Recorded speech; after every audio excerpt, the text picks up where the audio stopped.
twisting and turning in her flight with wild eyes that fearfully retained the image of that small man gathering himself to spring. Zuleika found herself suddenly where she could no further go.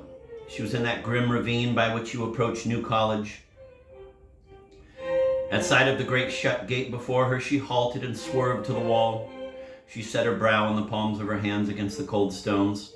She threw back her head and beat the stones with her fists.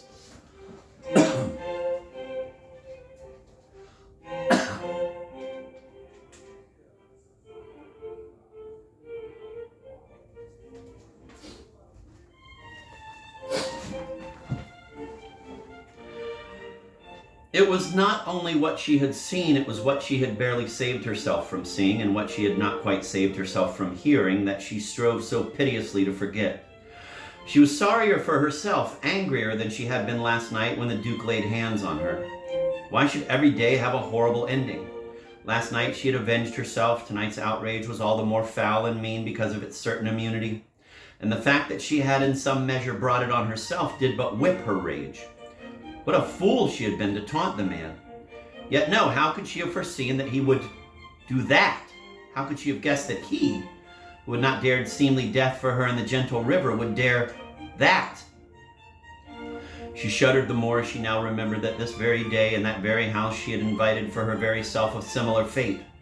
What if the Duke had taken her word? Strange. She wouldn't have flinched then. She had felt no horror at the notion of such a death. And thus she now saw Note's conduct in a new light, saw that he had but wished to prove his love, not at all to affront her.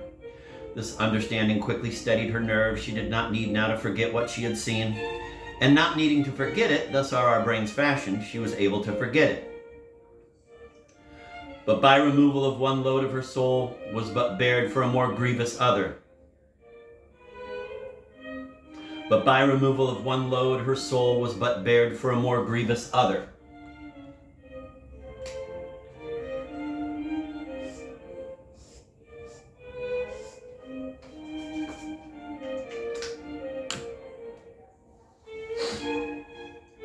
Her memory harked back to what had preceded the crisis. She recalled those moments of doomed rapture in which her heart had soared up to the apocalyptic window. Recalled how all the while she was speaking to the man there, she had been chafed by the inadequacy of language. Oh, how much more she had meant than she could express. Oh, the ecstasy of that self-surrender, and the brevity of it, the sudden odious awakening. Thrice in this Oxford she had been duped. Thrice all that was fine and sweet in her had leapt forth, only to be scourged back into hiding. Poor heart inhibited. She gazed about her. The stone alley she had come into, the terrible shut gate, were for her a visible symbol of the destiny she had to put up with. Wringing her hands, she hastened along the way she had come. She vowed she would never again set foot in Oxford. She wished herself out of the hateful little city tonight. She even wished herself dead. She deserved to suffer, you say? Maybe. I merely state that she did suffer. Emerging into Catherine Street, she knew whereabouts she was and made straight for Judas, turning away her eyes as she skirted the Broad, that place of mocked hopes and shattered ideals. Coming into Judas Street, she remembered the scene of yesterday, the happy man with her, the noise of the vast happy crowd. She suffered in a worse form what she had suffered in the gallery of the hall. For now, did I not say she was not without imagination? Her self-pity was sharpened by remorse for the hundreds of homes robbed. She realized the truth of what the poor Duke had once said to her. She was a danger in the world. Aye, and all the more dire now. What if the youth of all Europe were moved by Oxford's example? That was a horribly possible thing. It must be reckoned with. It must be averted. She must not show herself to men. She must find some hiding place and there abide. Were this a hardship? She asked herself. Was she not sickened forever of men's homage? And was it not clear now that the absorbing need in her soul, the need to love, would never, except for a brief while, now and then and by an unfortunate misunderstanding, be fulfilled?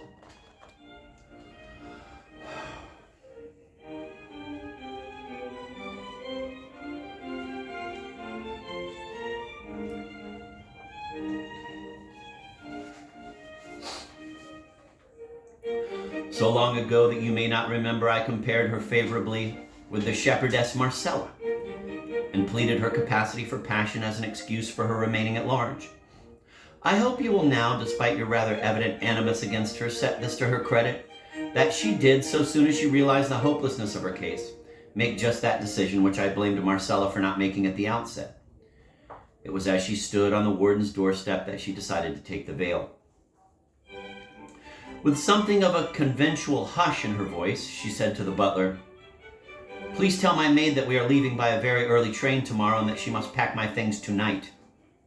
"Very well, miss," said the butler. "The warden," he added, "is in the study, miss, and was asking for you." She could face her grandfather without a tremor now. She would hear meekly whatever reproaches he might have for her, but their sting was already drawn by the surprise she had in store for him. It was he who seemed a trifle nervous. In his, "Well, did you come and peep down from the gallery?" there was a distinct tremor. Throwing aside her cloak, she went quickly to him and laid a hand on the lapel of his coat. "Poor grandpapa," she said. "Nonsense, my dear child," he replied, disengaging himself. "I didn't give it a thought. If the young men chose to be so silly as to stay away, Grandpapa, haven't you been told yet?" "Told? I am a Gallio for such follies. I didn't inquire. But, forgive me, Grandpapa, if I seem to you for the moment pert. You are warden here. It is your duty, even your privilege, to guard, is it not? Will I grant you the adage that it is useless to bolt the stable door when the horse has been stolen? But what shall be said of the ostler who doesn't know? Won't even inquire whether the horse has been stolen, Grandpapa? You speak in riddles, Zuleika." "I wish with all my heart I need not tell you the answers. I think I have a very real grievance against your staff, or whatever it is you call your subordinates here. I go so far as to dub them dodderers, and I shall the better justify that term by not shirking the duty they have left undone. The reason why there were no undergraduates in your hall tonight is that they were all dead." "Dead?" he gasped. "Dead? It is disgraceful that I was not told. What did they die of?" "Of me." "Of you?" "Yes, I am an epidemic, Grandpapa, a scourge, such as the world has not known. Those young men drowned themselves for love of me."